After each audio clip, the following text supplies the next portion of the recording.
Hey guys, this is 250 Bobcat, and today I'm going to be doing a walk around on the Case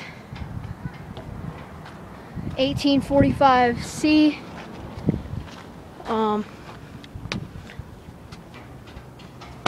Material mover,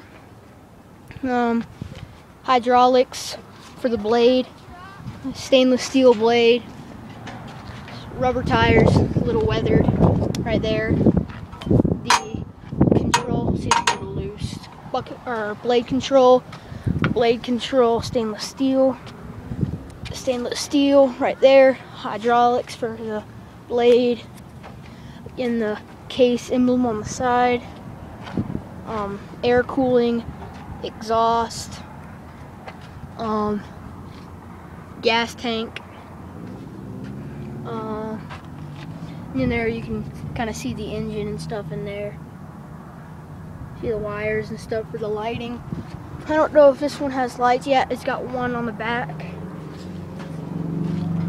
And then on the front, it's got two up top.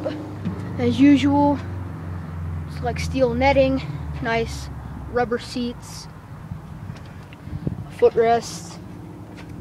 And that's about it for my walk around on the Case 1845C material mover.